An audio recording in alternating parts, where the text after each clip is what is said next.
Assalamu alaikum hormatly vatandaşlar. Görüşüňiz ýaly bugün bu ýere jemlenmegimiziň esasy sebäbi ýakynda aprel aýynyň 24-25 aralygynda Awstriýanyň paýtagty bolan Wien şäherinde Ýewropanyň howpsuzlyk hyzmatdaşlyk guramasy ýagny gysgaça aýdanda halk içinde OBSE diýip tanalýan guramada konferensiýa geçirildi. Türkmenistanyň häkimetiniň eden etdiligine, kanun bozmalylar ýagny halkyň hakynyň, hukugynyň depgilenmeleri barada Türkmenistanyň halkynyň ýagdaýyna bipark seretmeýän ýagny prawozashytny guramalar ýaşlularymyz şol konferensiýaga gatnaşdy. Şolardan has tapik, has anyk maglumat sorasak nähili ýagdaýda geçirildi, nähili şertlerde geçirildi şo taýda, näme meseleler ara alınıp maslahatlaşyldy we netije berermişiz zatlar diýen soraglar ýüze çykýar. Şol soraglara esaslanyp Nur Muhammed Hanafowa söz bersek. Nur Muhammed aga aýdyp berseňiz, nähili ýagdaýda geçdi şo taýda konferensiýa? Sağ olun. Emmegde selamun aleykümler. Birinciden yankı yığınağın taşından ki günörtü periv hareket etme bolya, onun yığınak saat 5'lerde oturduğunu saat 6'larda boşmaço ayretin tema boyunca şeylik bir küçük gruplar bilen yankı koşmaço neme temalar seyrediliyor. Şu temaların birine Türkmenistan'a bağışlanıyor. Esasen yankı tayinlan Akajı Tevcivi mi diyen bir kampanya var.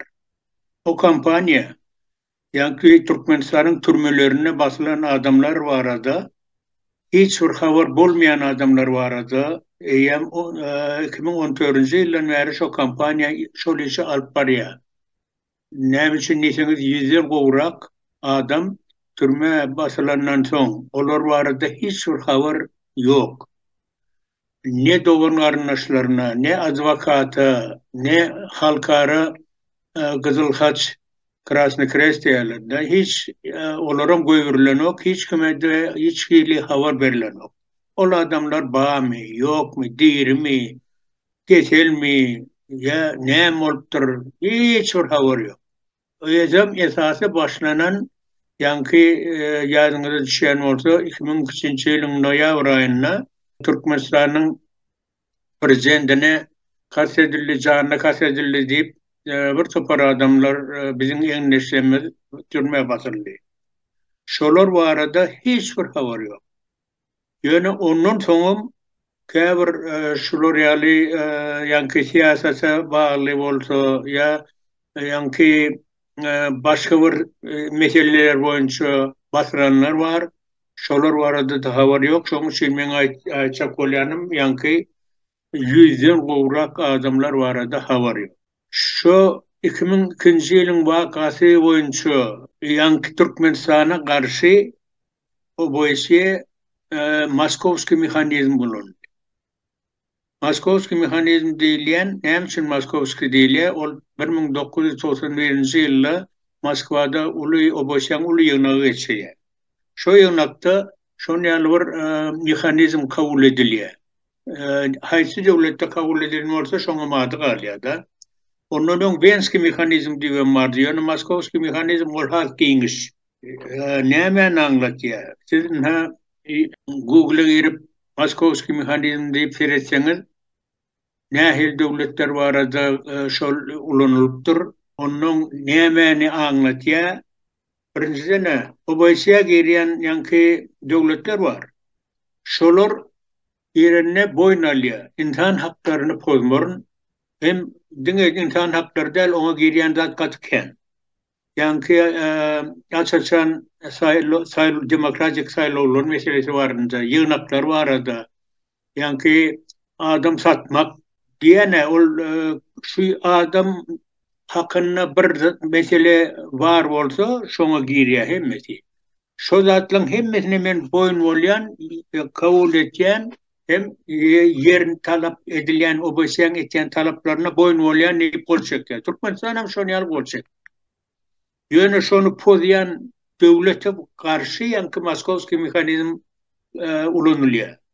Ulanılanın sebebi onlardan talep ediliyor.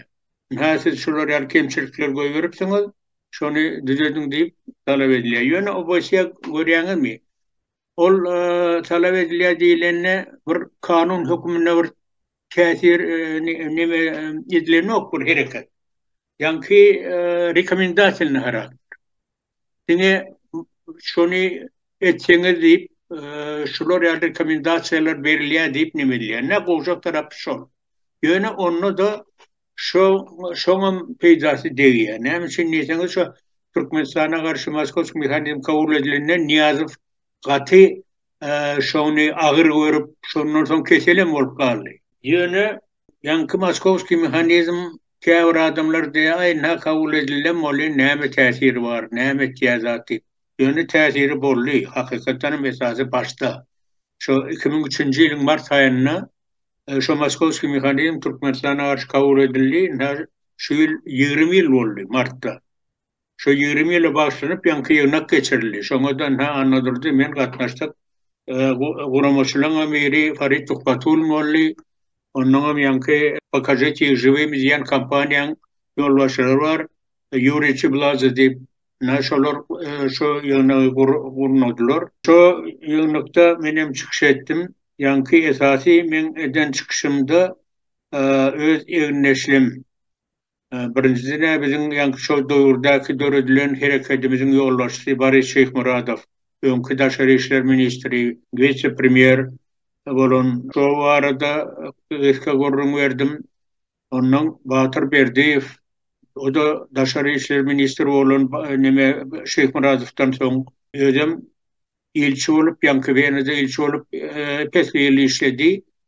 Hem diňe Awstriýa bağışly ilçi dälle iki taraplaryň ýylýada ýanky döwletler arasynda. Hem OBSE bagly ilçi bolup işledi. Ýanky OBSE meselesine de käbir ulu döwletlerde şu döwlet OBSE aýratyn ilçe edip belliýär. Döwletler arasyna gatnaşy ikinji başga bir nemeni ilçeni neme pasolu belliýär. İki pasol bolýar da döwlet ýa-ki Weneda. Ýöne Türkmenistan bir adam ikisine de gatnaşar ýaly belliýär. Ondan şolar barada hiç 20 yıl geçti. Geçen yıl 22-nji ýylyň noýabrynda. Şo basylan adamlar barada 20 yıl geçti. Käbiri noýabrda, käbiri dekabrda basyldy bolan ýöne umumy 20 yıl. Ýanwarda basylananlar bar. 20 yıl geçti. Hiç bir habar ýok. Ýanky ýunkaçym ýaly. Ne dogan arnaşlaryna, ne bir ýanky adwokat, ya bolmasa gyzyl haç, hiç bir topar ýanky şo mesele boýunça Türkmenistana garşy onun 3 rezolýusiýa kabul etdi. Europarlament bir rezolýusiýa kabul etdi. Şonu da Türkmenistan şu mahalam jogap beren bolýar, şo rezolýusiýalar mesele boýunça ýöne ýanky ýerine ýetirilýän zat ar. Ýöne umumyda şu Moskowski mexanizm näme peýda berdi? Birinciden şo çykandan soň ýöne şolar ýaly betwatçylyk, alanallyk bolmady, kim gelen basyp şeýdip ýanky tesirimiz. Ýöne Niýazow ýoglandan soň gowşady Moskowski mexanizmiň güýji. Gowşady Berdimuhammedow ýanky basyp ýene de şolar ýaly öňkü ýeten adamlaryň sany köpelip urady Berdimuhammedow döwründe. Şu zatlary görüp ýanky biziň ýygramyzda teklip goýuldy. Ýene de bir weda Türkmenistana garşy Moskowski mexanizm ulanmak barada. Şonu bir topar diplomatlar gatnaşdylar biziň ýygramyzda. Şu diplomatlar hökman biz serejers, ýanky meseleňizde öwrenersem kabul etjäs diýip şu mesele boýunça işler diýip boýun bolurlar. Men aýtjak bolýanym şular ýaly uly iş ýöne umumy uly ýygnakda da anladyrdym çykyş etdi, ýöne ol özi gurrun berer diýip pikir etýän. Ýöne size de hemmeňizde aýtjak bolýanym oglanlar gaýrat ediň, gowşatmaň hereketleňidi. Näme üçin diýseňiz siziň hereketiňizem uly goşunt berýär. Siziň etýän hereketleňiz ýöne boşuna geçen ok. şunki devletin başına oturan adamların hakikaten hem nervesine katı diye olur yankı yaman şu hareket ettiğinin sebebim yankı görüyor mu? Şu Türkiye'nin vizesine ayrılayanın sebebiydi de şunun için. Adamlar köp gitmesin, şu yerde harekete geçmesin diye bekleyen de. Şunun için sizden hayiş devam edin. Tüvelemin hasanınız gittiğince köpeliğe azı bir olup şeydik hareket edin. Ne men aytsak olarım, Tanrı arkasını ne men sağ olun. Köp köp sağ olun Nur Muhammed ağa beren görüngleriniz için entek sorularımız olsa ayratyn yüzleners. Hazır söz gezegini Arnadur dağa bereli. Arnadur dağa sizem şu Viyana'da geçirilen konferansiya gatnaşdınız. Yani nähili amala açtı. Şu tayda çıkışam ettiniz, gördük eden çıkışınızı. Ondan başka da koşmaça öz aytjak zatlarınız var olsa dinleýäs size. Sağ ol Atmurat. Menem şu ýygyna gatnaşdym. Çıkışymy gören bolsaňyz, aýratyn aýtjak ýygynyň başyndan köp resmi delegasiýalar bilen gürleşdik. İnsan hukuk goraýjylary bilen gürleşdik, maslahat edip näme iş geçirmeli. Ondan olara da bir topar sorap berdik. Mesela geçen yıl Ukrayna'nın ilçi ulu interview verdi Neytral Türkmenistan'a. Ona şu tayda Berdimuhamedov'un rejimini övüp başladı. Benim hayran kaldım. Ukrayna'da uruş gidipti. Bütün Avrupa, bütün demokratik yurtlar Ukrayna kömek ediyorlar. Ukrayna'nı gollayalar. Ama bizim halkımız demokratiya isleýär, azatlygy isleýär. Onuň üçin bir ýerde demokratiya we azatlyk bolmaly. Başga ýurtlarda, meselem kiçik ýurdam bolsa, demokratiya bilen azatlyk bolmaly. Bir waýany bilen gürleşdim, uşa gatnaşan. Men ondan soradym, sen gaty görýärmi şu men aýdan zadymy? Ýok dedi, men gaty görmek diýip aýtdy. Näme üçin diýsem, biz demokratik yurtta yaşayız. Her kim adamın mesela tanqidlap, hakiki kritika etse biz hiç karşı çıkamız yok. Nabarot biz biliyoruz ya da siz bizi gollayanız. Bizim kemçiliğimizi aytsanız bize gol bolya dip ayttılar. Ondan yığınağın daşından ben bir topar yığınakta ayttım. Şu Babacanova barada, Akçamova barada. Ondan yine bir kadın barada yığınaktan daşındanam gürleştik. Ben maslahat soradım. İnsan hukuk goraýjylardan şu adamlara näme kömek edeli diýip soramda. Olaram bir topar öz maslahatlaryny berdiler.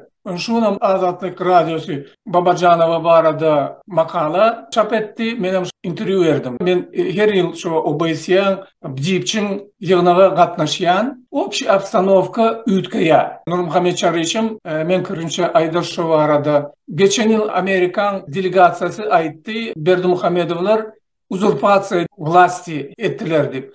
Şoň üçin olar bilen praktiçiski hiç kim gürleşenam.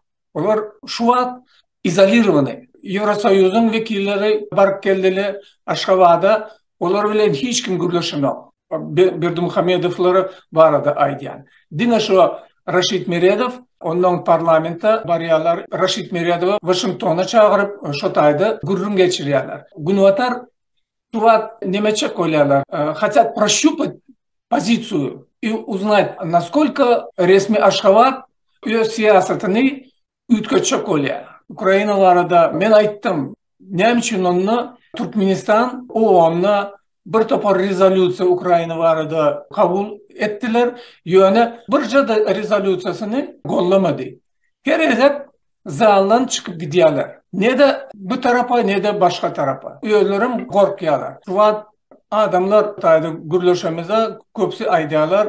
Siz aktif olsanız, siz köprek olsanız, siz daşından no Türkmenistan'ın içinden öz kararlarını kritika ya da başka sizin çıkışınız yayratsalar govolar deyip aytadi. Umumy günbatar yurtlar Orta Aziya gaty ediyorlar. Tajikistana, Kırgızstana gözökçülük ediyorlar. Anladır da mende şuňal sorawym bar. Nur Muhammed ağa da ýaňy belläp geçdi. Türkmenistan OBS'nin agzasy diýip belläp geçdi. Yani Çilen OBS Rusçalap aýdandy. Resmi delegat bardı mı Türkmenistan'dan? Hökümetin adından resmi delegat katnaştı mı şo yığınaga? Eğer baran olsa, katnaşan olsa näme amala açtı şo taýda resmi delegat tarapyndan? Eğer mümkin olsa şonu aýtsaňyz. Elbette Viyana'da ilçi var. İlçinin özü gelmedi. Varşava'da geçen yıl bir oğlan geldi. Şu an yadımda yok. Familyası 25.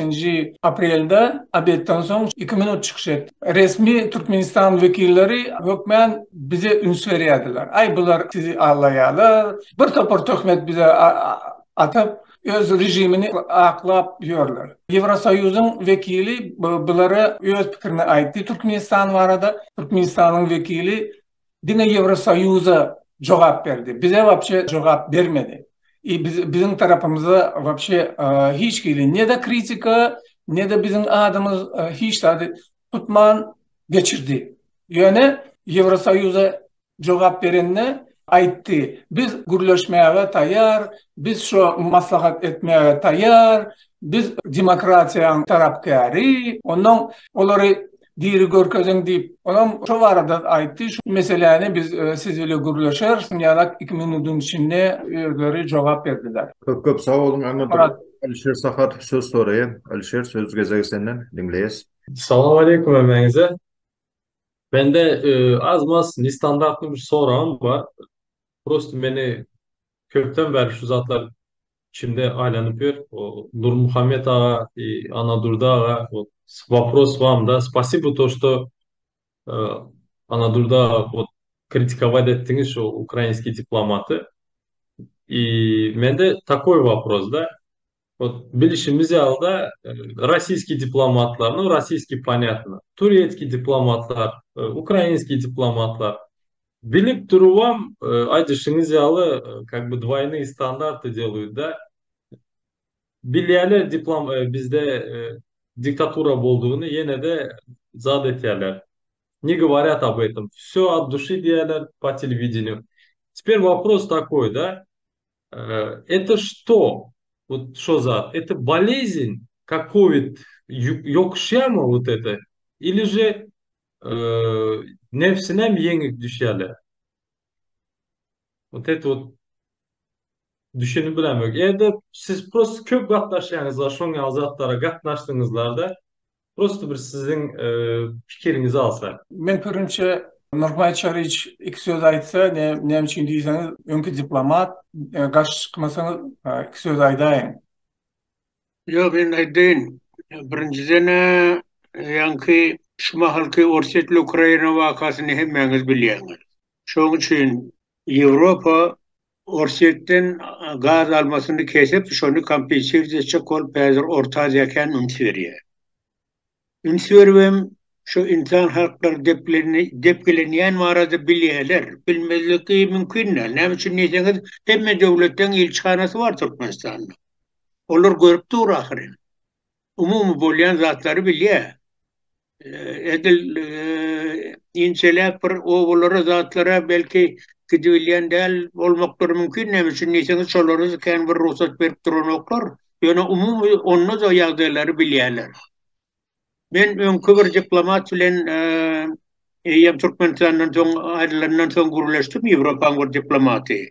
Oň adamda aýdyp durmaýyn, näme üçin diýsen ol gizli habar berdi. Biz Türkmenistanyň umumy içeri işlerine goşulmajak bolýar, açyk goşulmajak bolýar. Ýöne umumy bolýan ýagdaýlar barada öz döwletlerimize gizli raport iýerilerine berýärdi. Hemme habarlary berýärdi. Şoň üçin o döwletden habarlary bar. Ýöne gynansaňam şo döwletler ýanky käbir öz peýdasy üçin esasen soňky döwürlerde başlanýar ol. Men şu 2003-nji ýyldan beri şu zatlaryň içinde ilki ýyllar 2003, 2004, 2005-nji ýyllarda hakykatan jany bilen ýanky dinläp, üns berip, Türkmenistan tanqid edip, şolardan talap edip hereketdedi. Ýöne soňky döwürde gynansaňam ýanky olar el herekete geçen oklar.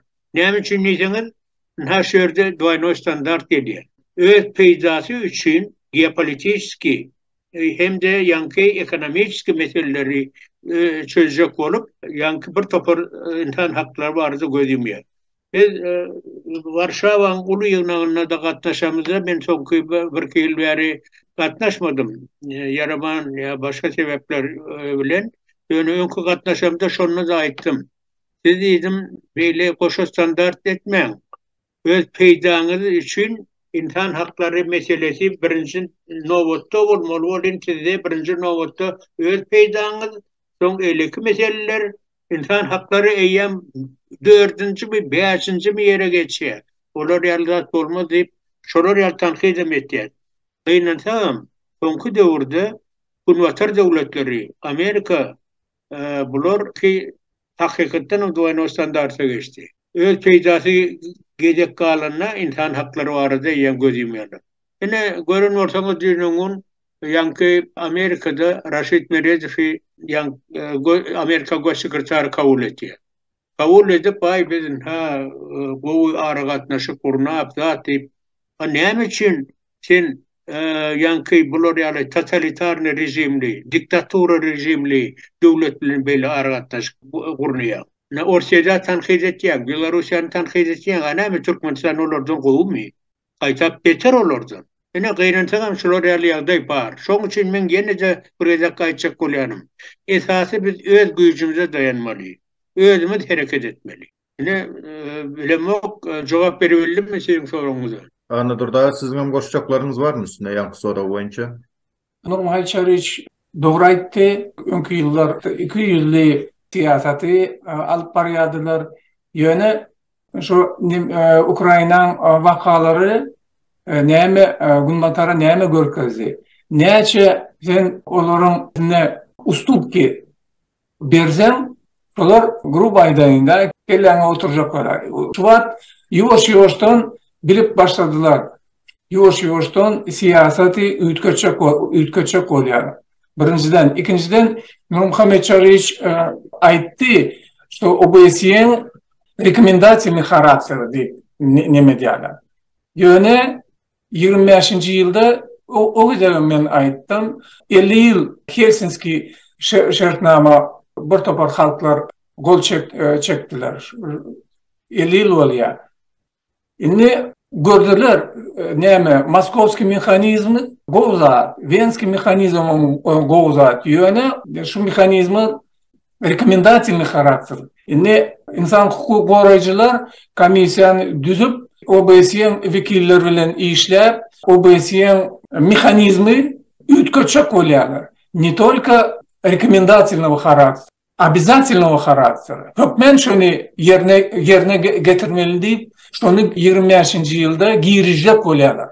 Bilemok men, şu mexanizm giriler mi ya yok mu ýöne insan hukuk goraýjylar şu wagt her tarapdan şoňa OBSE aýdýarlar. Biz rekomendasiýny charakterlerini laşymyz yok. Bize konkretny netije gerek. Köp sağ olun. Anladır da vatandaşımız Akmurat Övezov söz soraýar. Akmurat söz sizden dinleýäs. Aýda berin. Assalamu aleykum adamlar. Assalamu aleykum vatandaşlar. Mende bir soragym bar. Bir bella kesecektim. Birinci öçür sağ olsun. Aýtjak bolýan men Nur Mahmet abi andırdaga bar keler üçin wagtymyzy ýetirýän üçin. Men soragym yankı aýda geçdiňiz siz. Yığınağa baranda siz intuitivni duýduňuz şolaryň polajitivne size şu report edeniňize polajitivne ütköçükler ederiz diýip siz intuitivni duýduňuz diýdiňiz, dogrymy? Как вы думаете, бул şolaryň лицемериясy ya da biz şol OBSE'nin лицемериясy ya da biz bir zat edip biziň hereketimiz, biziň edýän işimiz birazrak ütköçükräk bolansyň olaryň iki yüzli dwuliçyasy OBSE'nin ütkermike bize bağlı karşı zat. Bizler köpelişsek, bizler köp aýtsak, bizler öz hakymyzy talap etsek şolaryň dwuliçyasy ütkermike özleriniň prinsipiini iýde sürüp, özüniň öz ýurtlary üçin bolan interesini iýde sürüp, hukuk goramak interesini öňe sürüp başlarmyka OBSE? Şol birinji soragym, ikinjem, ýanky aýtdyňyz rekomendasiýny charakter şolarda dokumental aydılık geçýämiş olaryň arasynda şu Moskovski mexanizm diýip geçdiňiz şolaryň arasynda dokumentalny zakon ýalmy şol rekomendasiýny charakter. Ya olar prosto özleri rekomendasiýa hasy ulanýarmy.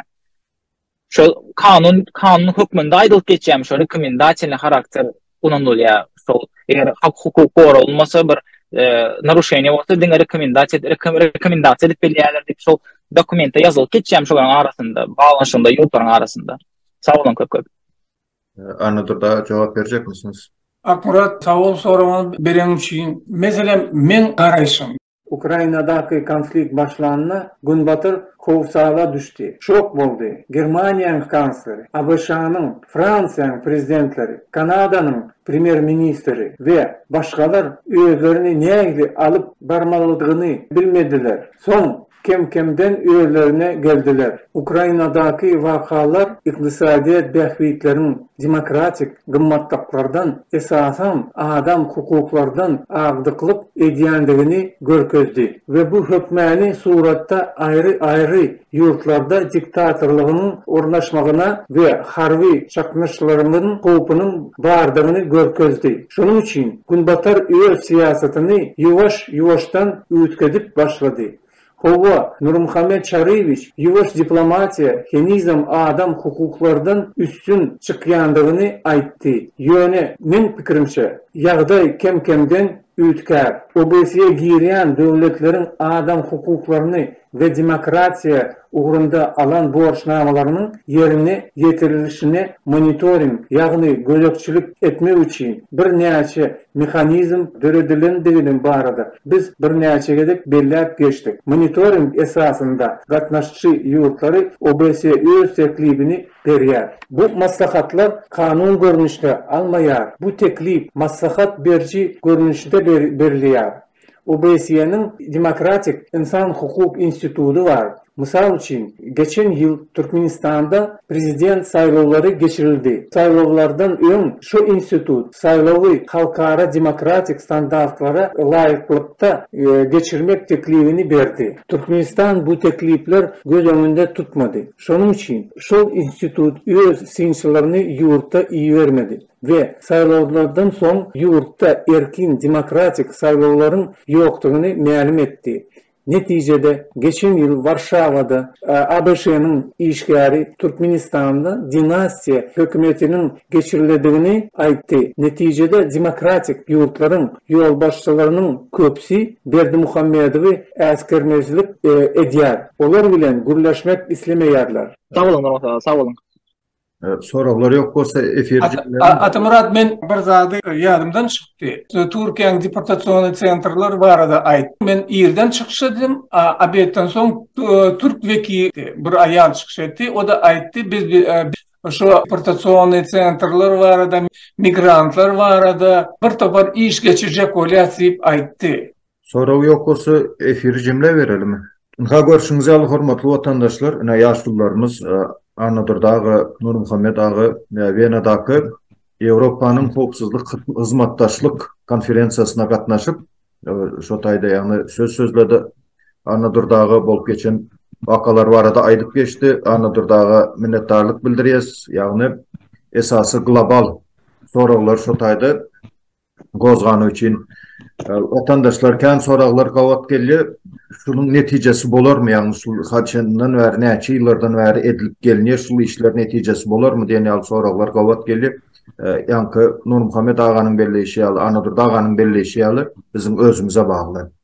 Misal getirelim, şundan 5 ýyl, 6 ýyl ozal Türkmenistany misal üçin bilmeýetler. Emma häzirki günde Türkmenistan diýende awtoritar diktator döwlet diýip, ýagny boyun alýarlar. Nämäniň netijesinde biziň dymman oturup şu zatları aýtmamyzyň netijesinde tanaw uradylar. Ýagny bu diňe başlanyç, ýagny diagnoz goýulýar. Şu diagnoz esasında ýagny liçene bermek, ýagny şu kynçylygy ýoldan aýyrmak ýene de halkyň özüne bagly bolup durýar. Sebebi hiç bir döwletiň içerki siýasatyna başga bir döwlet girişip bilmeýär. Diňe ýa-ni ýaşlylarymyzyň aýdýşy komitet edip bilýär. Ýagny yorum berip bilýär. Hakykatdan biziň habarymyz bar. Halk şo taýda ezilýär diýip hatda Nurmuhammed ağa belläp geçdi. Bir döwletiň vekili bilen gürleşemdi. Biz öz döwletimize Şolar barada raport berýär. Ýurdun içinde şuňal zatlar bolýar diýip öz degişli hökümetine, mysal üçin Ýewropa döwleti bolsun, ýa bir başga bir döwletiň ilçisi bolsa da şu öz döwletine hasawat berýär. Türkmenistanyň içinde şuňal hak bozulmalar, ýa türmelerde adam ýetirilýär, şuňal ýerlerde edenetlilikler bolup geçýär diýip näme de bolsa maglumat berilýär. Şundan 5-6 ýyl öň mysal alsak ýokdy. Iň bärkisi ýakynda men özüm şaýat boldum. Ruslarda bir meşhur perdaça var, jdi меня diýip. O şu taýnyň ведущийsi hatda aýtdy, Türkmenistan diýe один из самых закрытых стран мира diýip. Misal üçin, ondan başga da kän nemelerde eýem Türkmenistanyň ady agzalyp gelinýär. Aýdylýar ýagny Türkmenistan ýapyk döwlet, o diktatura, awtoritar döwlet diýip. Bularyň näme? Elbetde bizim ýaşlarymyzyň ede oturan hyzmatynyň netijesi. Hormatly watandaşlar, geljekde şu taýda sanalyjy adam oturýar, geljekde yüzlerçe adam bolup oturýar diýip umid etýäs. Efire üns bereniňiz üçin, gatnaşanyňyz üçin köp sag bolun. Kommentarlarda sizin pikirlerinize garaşýas. Eger soraglaryňyz bar bolsa kommentariýlardan alıp indiki efirlerde hökman soratdy. Şu soraglaryň üstünde ýörite durup geçeriz. Söz verelim. Hamid apa, buyurun, söz sizden. Sağ ol. Assalamu alaikum emmengze. Anna Durdağa bilen Nur Muhammad'a sağ olsun açacaktım da men. Ecem'de açıktır, sağ olun. Allah razı olsun. Hem de Atamurat, sizin çıkışlarınızda da hem çıkışlarınızda, videolarınızda her günü çıkışınızın başlasın. Birinci girişine kısmında prezidentlere gidin deyip bir talep etmeli de biz ne aslında.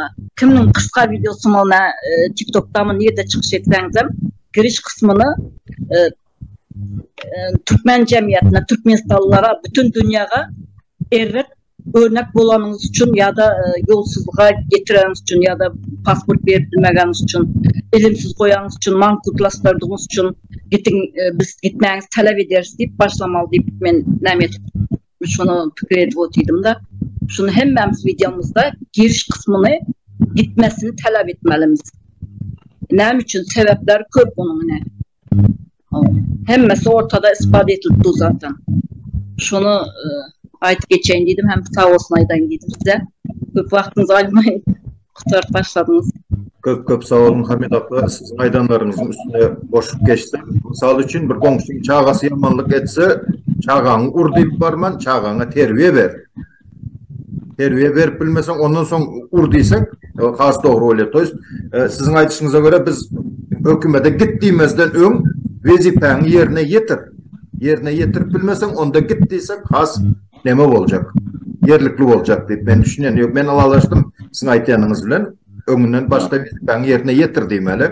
Ýetirip bilen okmy, ondan soň git diýmeli. Günäsini boyuna goýmak diýip düşünýän.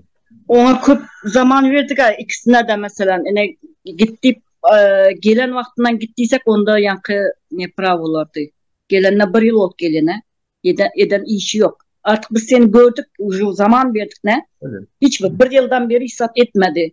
Yani indi aytmalı vakt oldu, indi ne bileyim ona diktatör diýmem başka bir kelimem koyma olarak o diktatör diýmem doğru gelmemin aytışım deyip geçende de ayttım ama şunun için vakt geçti de bir yıl oldu mesela.